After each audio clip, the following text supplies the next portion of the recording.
Yeah, for sure. And I'm a guy, I'm from Texas already. A lot of conservatives they're taking our jobs, which has always been a, a crazy mindset in my opinion, because at the end of the day, not an economist, but I do understand that, the more labor force we have, the less, the labor cost is, and the better our inventions are, and the more progress we can actually make. But not to get into migration, I think you're exactly right. I think that, we are declining quickly, and there's honestly lots of countries that are in the same boat that are, it's not good. So, let's move on. I want to go back to the book though, because, you'd mentioned, this topic's not in the book. What is your favorite piece of inspiration that you wrote in the book? I would say the kindness one is probably my favorite one there. As a writer, I do like the following too. I put them together. Most of them, there's a little explanation that goes with it. There are two that are one sentence explanations, and they go together. One is smart people read. If you want to be smart, you got to read books. But the next one, you can't learn to ride a bike by reading a book. There are some things you just have to live to learn.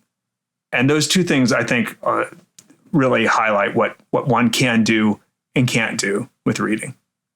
Sure. So as a avid reader for, it seems, most of your life, how much critical thinking comes into when you're reading a book or someone else's work?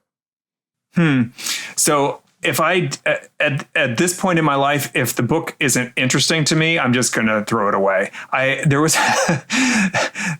have now been two books that I have thrown away as I started the last chapter. It just wasn't worth even reading the last chapter, and I feel no guilt over doing either of those. There's a book I picked up and bought twice, and I threw away twice also because it was just that bad. But I had hope that I was wrong the first time. I'm going to give it another chance. I was in an airport, I bought it, and no, it was terrible. So I threw it away. So there's that. It's got to be good for me to keep reading it. It just has to make me want to turn the next page. And if it doesn't make me want to turn the next page, then it has failed in its basic job as a book. So that's what I do these days. It's a little bit different from what I would have done. I would have slogged through it when I was younger. What's your split, fiction versus nonfiction? So I'm reading a lot more nonfiction these days than I did before. I used to read, I would say, pretty much solely science fiction and fantasy. That's all I would read. Now I find a lot more joy in really good nonfiction than I ever did before. So I'm maybe 50-50 these days. Gotcha. I gotcha. So you've written this book. It's basically a message to your children. How are your children reacting to the diagnosis? So at first, different kids reacted differently. Some of them just started immediately making Breaking Bad jokes, which is fun, and it does relieve some of the pressure from me to keep it light on something like this, on something that's a hard topic. But of course, those things also covered up or a bit of a veneer on top of oh my gosh, what does this mean? So there's that. You have to work through it with each of them. Some of them in reading the book, are either telling me, you know what, you feel really bad about that, Dad, when you were a jerk to me when you did this and this and this, but I barely remember. It doesn't matter that much, which is nice. Makes you feel a little bit less guilty about the time that I was a jerk to some of my kids. And then other times, they are kind of saying that I read it and I was crying at work. So I'm getting kind of the spectrum of it. I don't need it to be everything for them today, but I do hope that it is something for them in the future if I were to die from this. So that's why I wrote Living Inspiration from a Father with Cancer. I wanted to inspire them if I am not here to be able to do so. Man, I bet they're so appreciative of that. I can't imagine them not being appreciative of that. And man, Your story is, I can't believe just your tone and how you're carrying yourself right now. Most people would be, I mean, distraught and just not even able to carry themselves.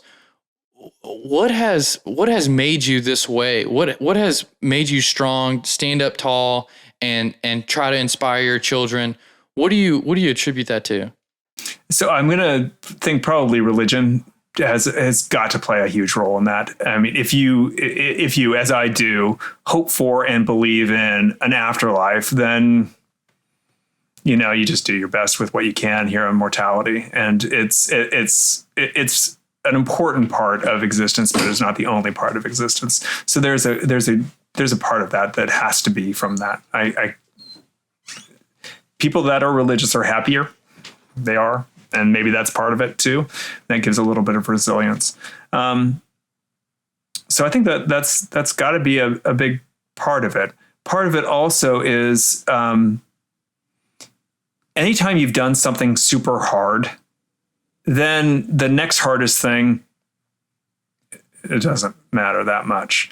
I have given presentations in front of Nobel laureates, and I've been on Jeopardy in front of millions of people. So these things make it so when you have the next hardest thing of presenting a really hard discussion in front of a CEO of a pharma company,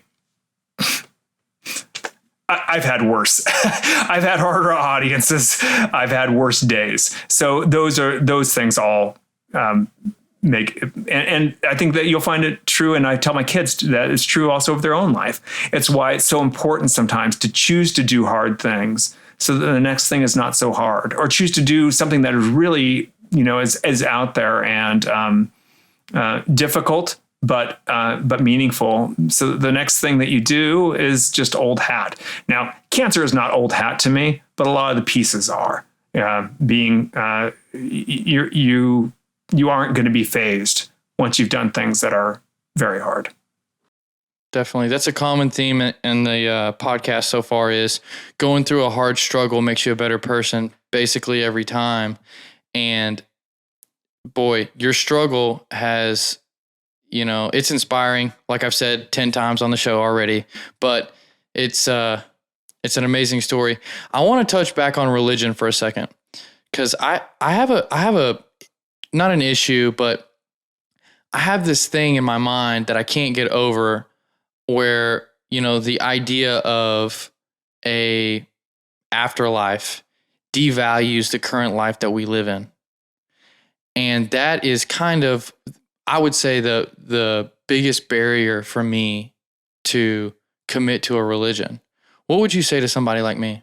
No, that seems sensible. I mean, look, if I were born in East Asia, I would find it inconceivable that or very unlikely that I would ever be part of the religion I'm part of right now. So I can't say you're wrong. It would be wrong of me to say you're wrong. I think it's most important to try to live a good life.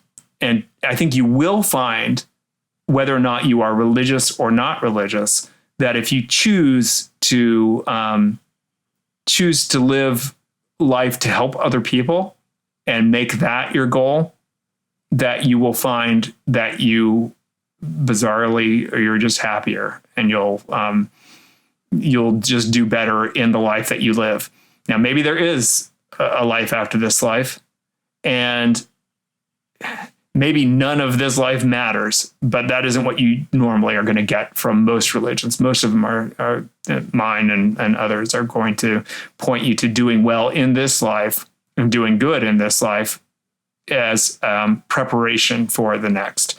So if you want to avoid the trap of none of this matters, I mean, just, whatever is nihilism, then I would look for the religions that say that this life is something that is as preparation and has meaning into the next life, and you probably won't be in that same trap. Yeah, I don't feel that way. Maybe I am a believer. I just haven't sorted it out yet. Well, yeah, I mean, and not Not that I blame you. I mean, that's you got to find those things that help you to live well and be good. And that's got to be enough. That's got to be enough, Lee. Don't you think? I do.